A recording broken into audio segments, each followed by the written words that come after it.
I would like to start by a short introduction of my professional background. I've been working with NTU aero engines for 10 years now. I was involved in several engine projects.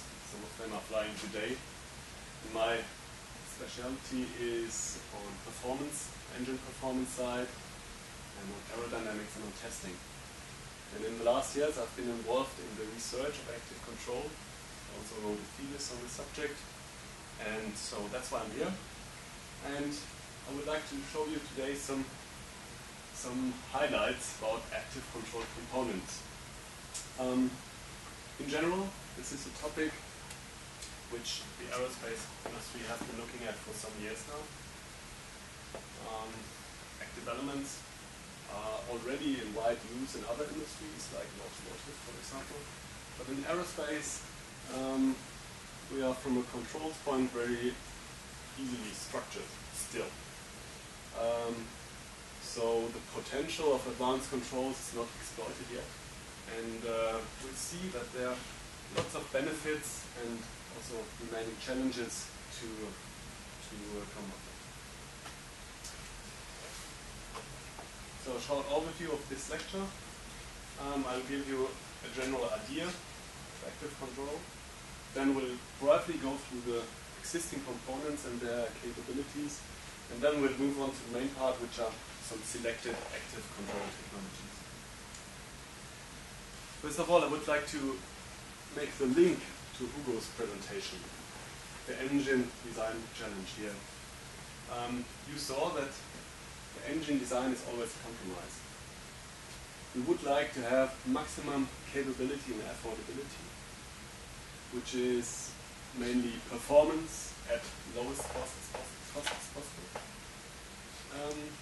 On the other side, we would like to reduce emissions, have them as low as possible, and maximize safety or keep existing safety, very high safety standard. So the engine designer would move in this direction, but he's limited by physical limits, which are given by material properties, like, for example, the temperature the material has to stand, and also unsteady phenomena, which have got the flows involved. So we can conclude that today's technologies are very limited, and we're already today at this optimal point here. So that's where the point, where the technology of active control comes in.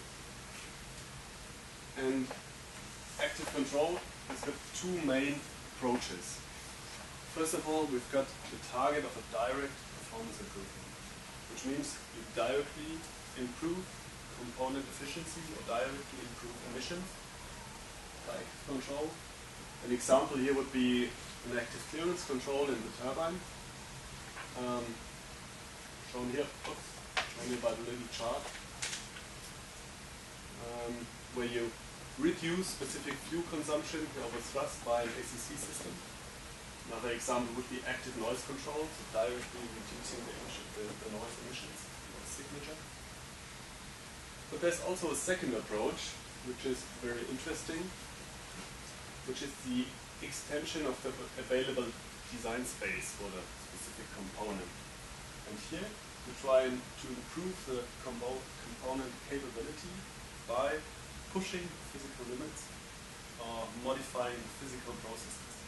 And an example here is active surge control in the compressor. You see here this little picture that you push the stall limit, the stability limit, onto a new line, and you gain a complete new region where you can operate the component in, and this will give you new design space. Another point would be active stability, instability control in the combustor.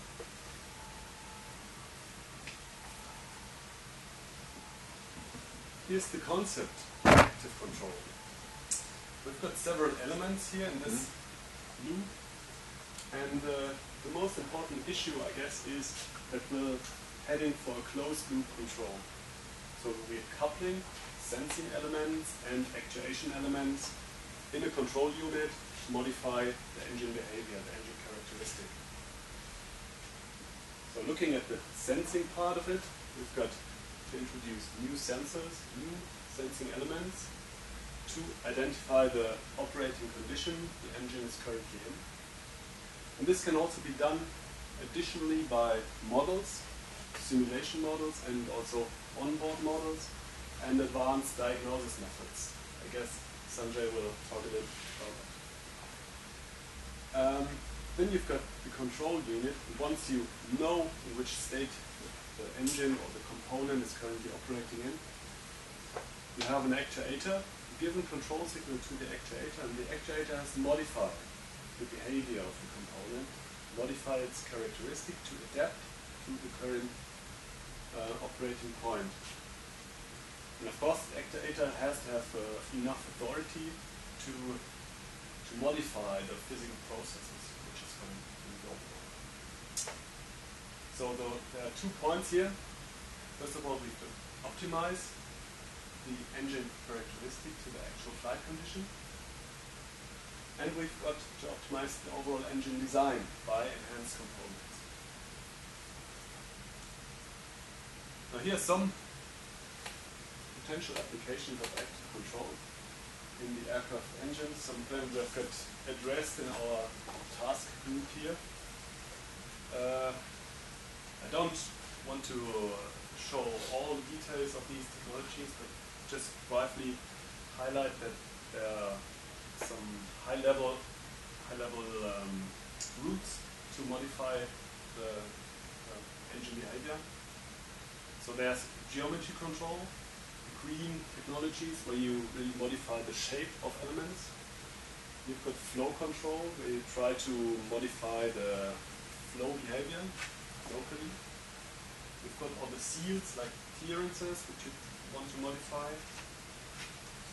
There's vibration and noise. And in brackets, there's also some new assembly methods which are active. Now let's come to the components, and yeah, I think by now you should be a little familiar with that. We've got intakes, compressors, turbines, and nozzle. And now I will briefly go through that to show you where we are today.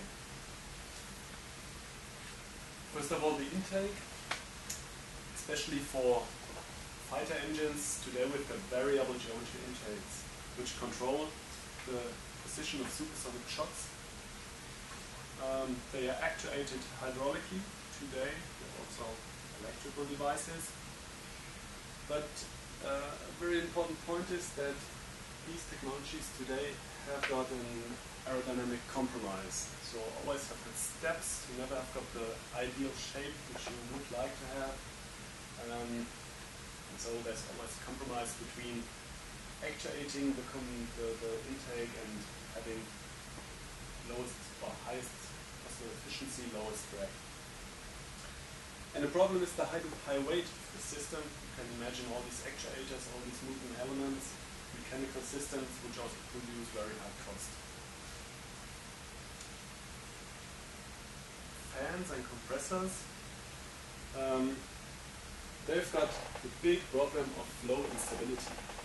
So on the fan, we try to put some energy into the flow, which has got an adverse pressure gradient then.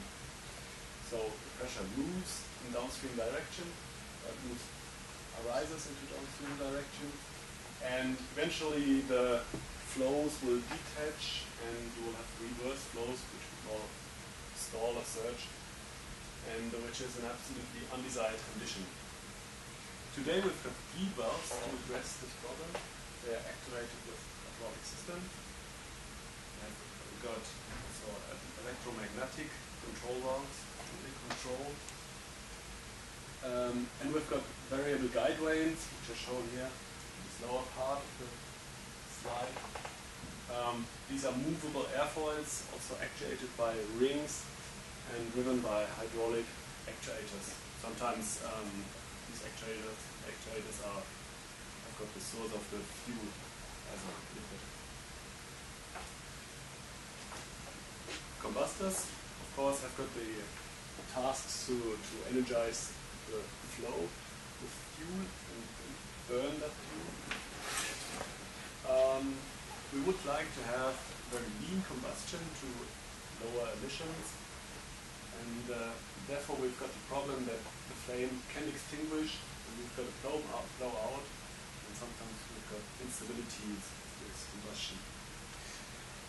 Today there's an electronic control applied together with hydromechanic elements, and the control is today open loop.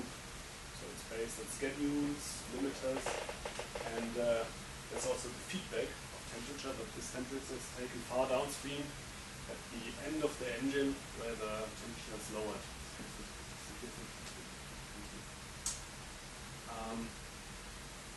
In terms of actuation, we've got solenoid valves and hydraulic control today. Coming to turbines then. Turbines, of course, see the high temperature coming from the combustor, which is, in terms of control, a very demanding environment. So we've got today very poor instrumentation, only at the exhaust, temperature and pressure measurements. We've also got very tight requirements, tolerances, like the blade airfoils, clearances, and also the restrictors for the cooling air supply.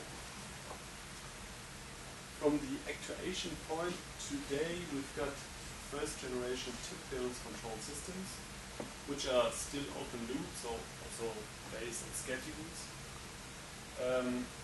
These control systems are actuated thermally. You blow cooling air onto the casing to shrink it, so to lower the clearance level.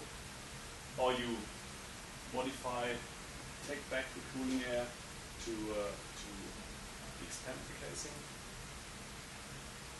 Question. Are these actually flying now? Yeah. Yes. Okay. If you see the LP turbines of an engine, there are a lot of tubes going around it. That's just the blowers, they're called there. But it's mainly for cruise. This is the technology that's been in service for 20 years. 20 years, okay. So that's not very easy. Yeah, but we don't rely on any sensing element, just schedule based. So, and another point I would like to add is that we've got in the turbine some variable turbine area nozzles, but they are mainly used for ground applications, so like for vehicle motors. The reason I asked was in gas turbine, land-based gas turbine, nobody does the clearance control on the combustor, on the hot gas pipe side. Yeah. Metal masses are too huge to change anything. Yeah. Okay, so last component would be the nozzle now, and sometimes the afterburner for military engines. Here we also have got very high thermal loads, so they are sparsely instrumented, and especially in the afterburner we can get instabilities of the flow, which can get very dangerous and can cause mechanical destruction. We've got today variable area nozzles which are needed to protect the compressor from surge. There's a very demanding actuation process, as you can think if you think of the high thermal loads. There are high forces involved. And a rapid response is required because we're still on open loop control, and to protect the engine from any instability or surge, we've got to quick reaction. Of course, high temperatures and vibration is a problem at the back end, the hot end of the engine. So that's where we are today. And now I would like to show you some control technologies, some active control technologies. And all these technologies have in common that they combine with the sensor with a control unit and an actuator.